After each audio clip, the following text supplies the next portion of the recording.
Hello everybody, my name is Sam K, and I would like to welcome you guys back to Tuesdays with K.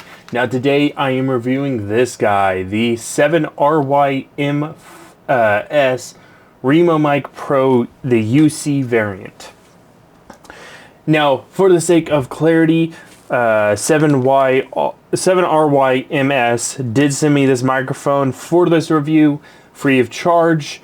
However, as per usual, that will not affect my opinion on any of the tests or anything like that. And as always, guys, I am recording this directly into my computer using the wireless receiver, recording 24-bit, 48 kilohertz. I will do no kinds of post-processing, but I will add a limiter in post in order for ease.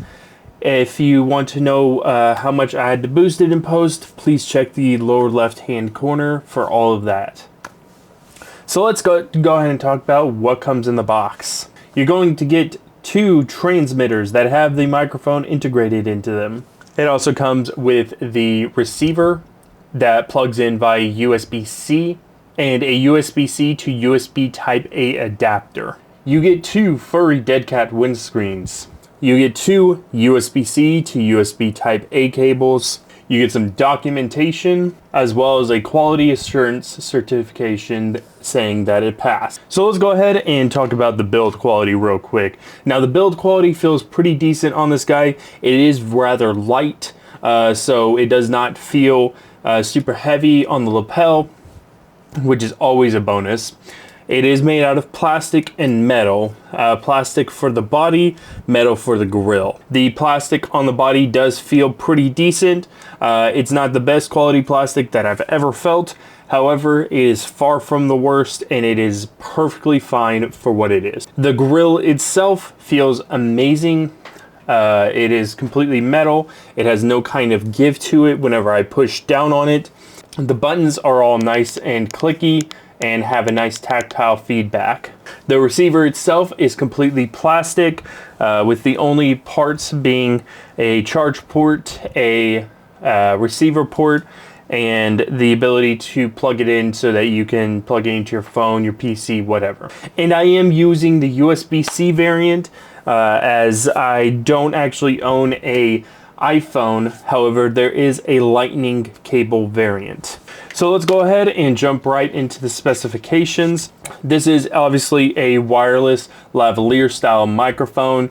It transmits all of its audio over 2.4 gigahertz. It has a receiving sensitivity of 9 decibels per meter.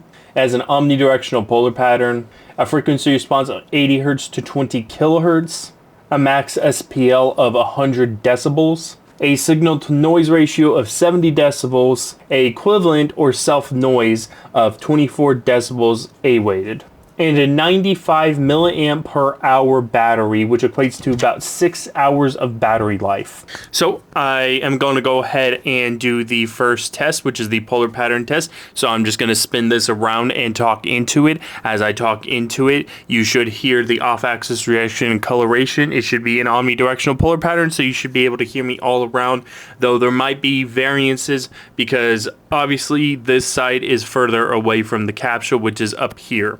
There's also no grill here to allow my voice through. So really what it's doing is it's capturing the surrounding audio.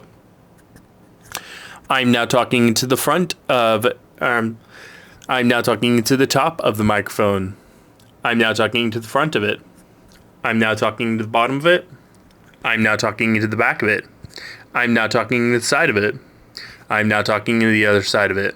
Alright, and I'm going to go ahead and do Plosive Test. So the first time that I'm going to do this, I'm just going to have it right out here, and I'm just going to do my plosives right over the top of it to give you guys an idea of what that would sound like. Then I'll click a bit back down here to give you guys an idea of how well it rejects it whenever it's actually sitting on your lapel.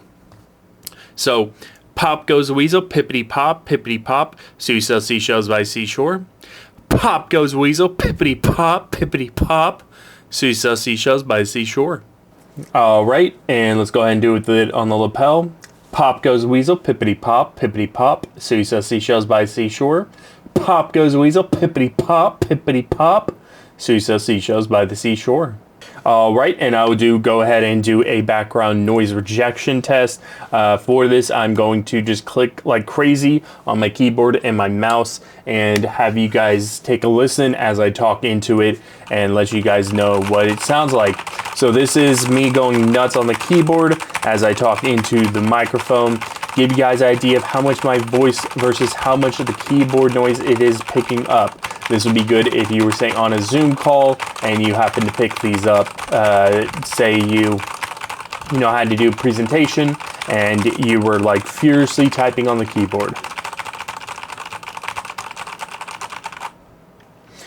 Now, for whatever reason, if you did this while playing a game, I am now pressing the WSD key, spacebar, R key, and clicking on that mouse to give you guys an idea of how much of my voice versus how much the keyboard noise it's going to pick up in that case.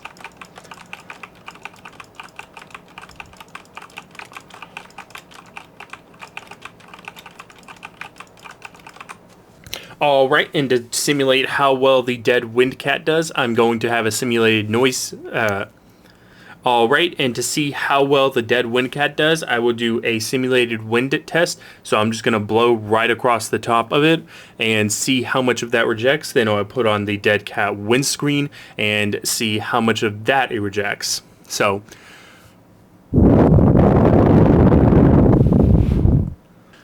and with the dead cat.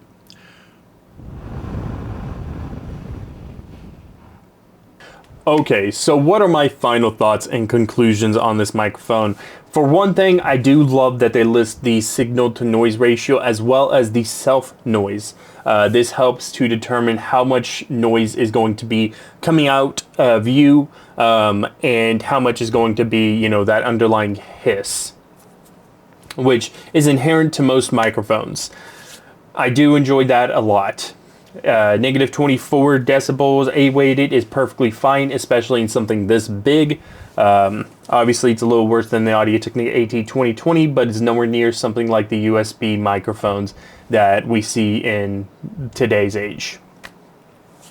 That being said, I do think that the max SPL could be a little bit higher. 100 decibels is not the greatest that I've seen out of a system like this. However, if you are going to be doing this normally for a talking head style video and all of that, you're not going to have that kind of issue that you're ever going to run into. But it would be nice to see either an alternative or a variant that was for a loud live environment so that you weren't afraid of damaging the microphone if you were, say, at a concert talking to somebody in the front row and you had to mic them up with one of these. I also love the frequency response, 80 hertz to 20 kilohertz, perfect, captures the entirety of the human voice, captures a lot of those nice upper air frequencies, does tend to have that lavalier style sound where it has a boost in the, vocal frequencies and to allow your voice to cut through if it's underneath a shirt or something along those lines. However, it does have it's not super crackly or sizzly. It doesn't have a lot of hiss whenever you speak. It doesn't have a lot of the s to it. I did notice that there were times that it could be a little sharp, though. It especially brings out imperfections in the voice, like the graveliness of my voice in particular. So it does have that it has to contend with. However, if you're miking this up with somebody who's going to be, putting this underneath their shirt, then probably a jacket, and then probably having, a bunch of other people around, I don't think that you're going to have as much of an issue. Also, you're probably going to be doing this outside more than likely, which means that instead of having, reflective surfaces, I have monitors right in front of me that are reflecting all the sound right back at me. The sound is going to instead dissipate all over the place. I do not have bass traps set up in my space here. I am working on that right now, but you won't have to contend with all of the reflections, the bass reflections, and the normal reflections on top of everything else. So I don't think that that's going to be a big issue for most people that are looking at this. I do wish that there was some sort of display on this, even if it was a tiny little display, so that you could tell what the audio sound coming out of this was. I had to set it to 2 on here and look on the receiver to make sure that it was set at 2. And that was a little bit of a misnomer. I think that they could have done a lot better in that regard. In my personal opinion, it could have been handled a little bit more efficiently than that. Of course, I love USB-C all day, every day. I do wish the receiver had a separate audio jack plug-in. There are 2 USB-C style points on it, one in order to transmit data, the other one to charge. I think that if you just joined those together, use the USB-C in order to charge it as well, have a 2-way connection, it'd be perfect. And then you could get rid of one of the USB-C plugs and get a nice audio jack to go in there. 3.5 millimeters, 1/8 inch, that would be perfect. However, can I recommend this microphone? Absolutely. It is fantastic. I very much appreciate 7RYMS for sending it over to me. That name is crazy, by the way. I'd love to know the phonetic way of saying it. But I do appreciate them sending it over to me. I do love reviewing wireless lavaliers. Obviously, you guys know I love wireless microphones. I believe that they're the way of the future. Wires are, you know, it's still a thing in the microphone world, and just audio in general. And whenever a lot of stuff is starting to go wireless, so I'd love to see more wireless microphones in the future. And yeah, I can recommend this to you guys, especially if you are needing a nice cheap audio kit to mic up some subjects, if you're doing interviews or anything like that. It'd be perfect for that kind of scenario. Can I recommend it to you if you're a gamer doing a live stream? Yeah, if you are, for instance, having this big couch gaming, say for instance in the essence of GDQ, it'd probably be good for something like that. However, if you're sitting where I am, just in front of your keyboard in your room, then I think that you should probably, this is not the microphone for that situation. Additionally, I do think that it'd be good for any kind of talking head videos, any kind of, you know, the strange like cooking style videos where you are, you know, having to have like 5 different camera angles. A lot of times they'll have multiple microphones set up. So I think that'd be good for that. And if you guys are interested in purchasing this, I will have a link down in the description box below so that you can go and check it out. See if you want to purchase it. They do have a lightning variant. If you do want a white variant, they also have that available. It does have the clip on the back, so it helps a lot, and that is really useful.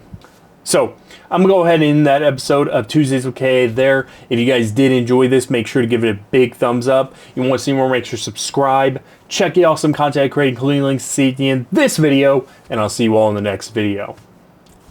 Bye-bye.